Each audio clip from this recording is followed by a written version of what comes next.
Now let me tell you something. In September of 1991, the boys over at Car and Driver magazine decided to do something that nobody in their right mind would do. They took a $26,000 GMC pickup truck, and they lined it up against a $122,000 Ferrari 348. Quarter mile, stand and start, loser buys dinner. The truck won. So they doubled the distance. Truck won again. Then they did a rolling start, no launch advantage, just pure go. Truck won a third time. And then, and I love this part, they tested the brakes. The Syclone stopped shorter than the Ferrari. At that point, I reckon the Ferrari just wanted to go home, pour itself a glass of Chianti, and think about its life choices. This whole beautiful mess started because of one man, Kim Nielsen. And I'm currently program manager at GMC Truck for the Syclone program. Now, Nielsen was a GMC engineer, but that's like calling a pit bull a house pet. The man was a drag racer, had grease under his fingernails, and a real bad idea in his head. He wanted to build the fastest pickup truck on the planet. So he walks into a room full of GM executives, guys in suits who probably couldn't change a tire between them, and he pitches this truck. GM does what GM does. They run the numbers. 9 years, $700 million. That's their estimate. 9 years. Nielsen looks at him and says, I can do it in 18 months for $14.5 million. Now here's the thing. His original plan was pure genius. Take the Buick Grand National's turbo V6, that's the same engine we talked about last week, the one that embarrassed Ferrari and Lamborghini, and drop it into a little GMC Sonoma pickup. Rear-wheel drive, 18 grand out the door. Beautiful. He called Buick. Buick said no. Grand National's been canceled. Engine's being phased out. Sorry, pal, no soup for you. Now, most people would have gone back to their desk and filed some paperwork. Not Nielsen. If Buick wouldn't give him their turbo engine, he'd make his own. He took the Sonoma's stock 4.3-liter V6, a perfectly ordinary truck motor that your uncle probably has in his work truck right now, strapped a Mitsubishi turbocharger to it, added a water-to-air intercooler, and created something that had absolutely no business existing inside a compact pickup. Production Automotive Services up in Troy, Michigan did the dirty work. Every Syclone started life as a regular old GMC Sonoma, the kind of truck you'd buy to haul mulch. Then it got shipped to PAS and they turned it into a weapon. 280 horsepower, 350 pound-feet of torque from a V6 in a truck. But here's where it gets real interesting. Nielsen later admitted the real number was closer to 300 horses.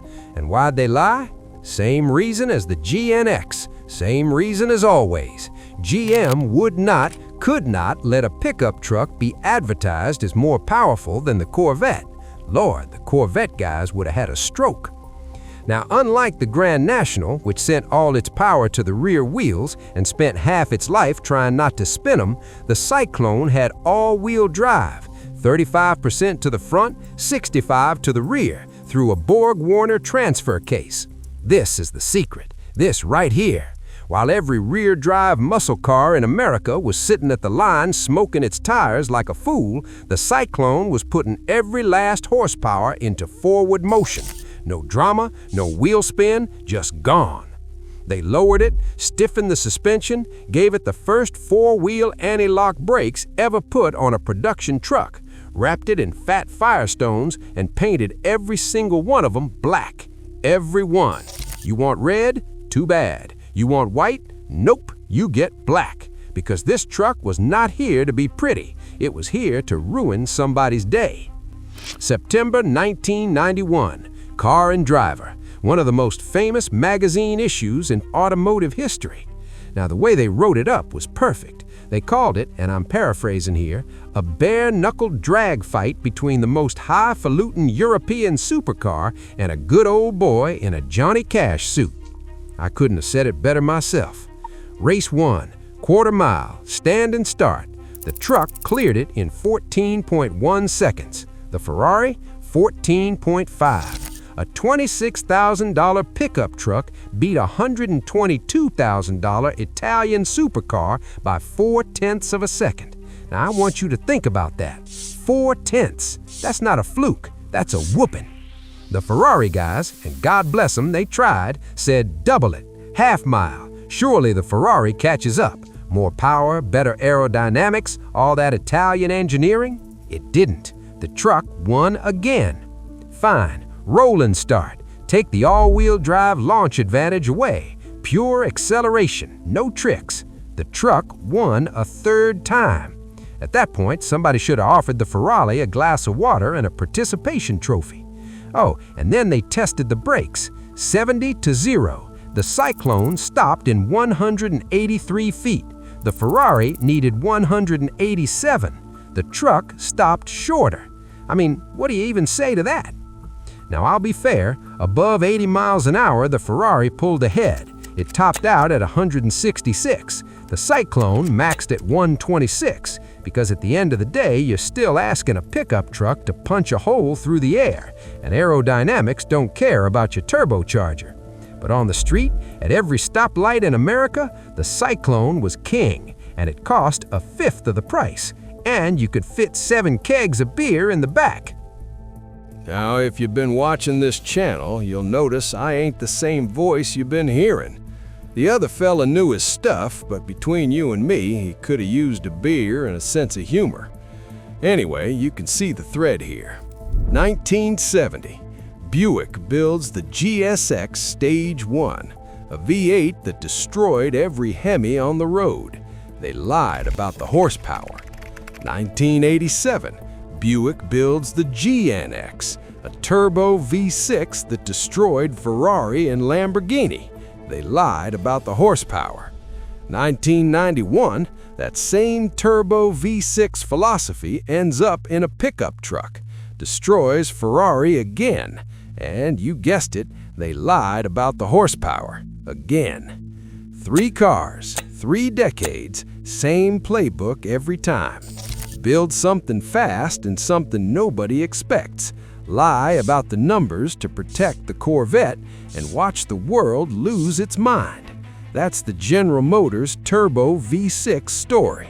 And brother, it's a hell of a story. Now before I let you go, and I almost didn't tell you this one, there's a secret. 10 Syclones were pulled off the line and turned into Marlboro Racing Editions, sweepstakes prizes. They got redesigned by Larry Shinoda.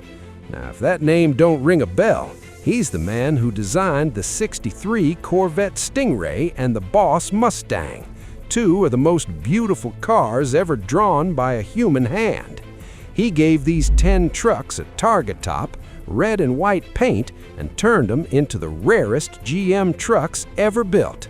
10 in the entire world.